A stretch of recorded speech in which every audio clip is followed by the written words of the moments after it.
హరే కృష్ణ. మన ఆధ్యాత్మిక గ్రంథాలలో 18 పురాణాలలో ఒక పురాణం పద్మ పురాణంలో ఏకాదశి మరియు ఏకాదశి దేవి గురించి వివరించబడినది. సత్యయుగంలో మురా అనే రాక్షసుడు ఉండేవాడు. అతను భూమిపై ఉన్న భక్తులనందరినీ భయభ్రాంతులకు గురి చేసేవాడు. అలాగే దేవతలందరినీ కూడా భయపెట్టేవాడు. కాబట్టి దేవతలందరూ స్వర్గాన్ని విడిచిపెట్టి విష్ణువును ఆశ్రయించారు.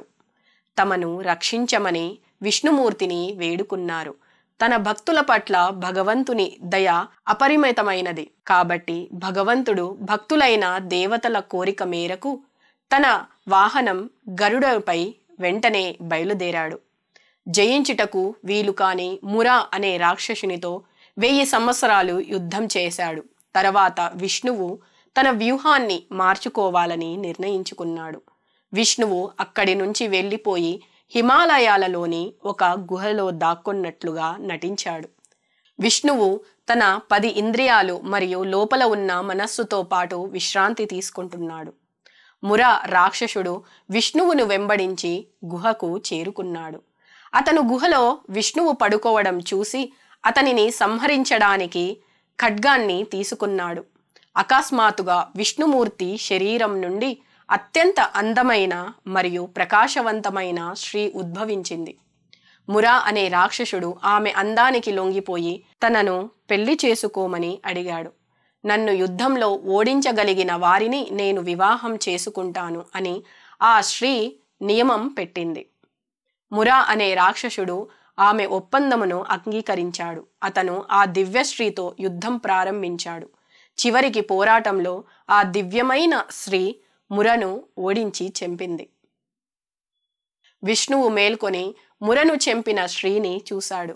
విష్ణువు తన నుండి ఉద్భవించిన ఆ స్త్రీని ఏకాదశి అని పిలిచాడు. అది నెలలో 11వ రోజు. ఆమె చేసిన పనికి సంతోషించిన విష్ణువు ఒక వరం అడగమని చెప్పాడు.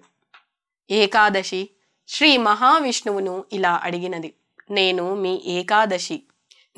మీ ఏకాదశ ఇంద్రియాల నుండి ఉద్భవించినందున నన్ను ఏకాదశి అని పిలుస్తారు. నేను తపస్సుతో నిండి ఉన్నాను కాబట్టి ప్రజలు ఏకాదశి వ్రతాన్ని పాటించాలని మరియు ఈ రోజున వారి ఏకాదశ ఇంద్రియాలను నియంత్రించాలని నేను కోరుకుంటున్నాను. నా వ్రతం రోజున ఎవరు బియ్యం, గోధుమలు, గింజలు వంటి మొదలైన ధాన్యాలను తినకూడదు అని అడిగినది. విష్ణువు అంగీకరించి అడిగిన వరాన్ని ఇచ్చారు. అప్పటి నుండి అందరూ ఏకాదశి వ్రతాన్ని ఆచరిస్తారు. ఉపవాసం మరియు హరికీర్తనతో ఏకాదశి వ్రతం ఆచరిస్తున్నారు. ఈ ఏకాదశి ఆచరించే భక్తులకు తన ప్రత్యేక దీవెనలు లభిస్తాయని విష్ణువు చెప్పారు. హరే కృష్ణ.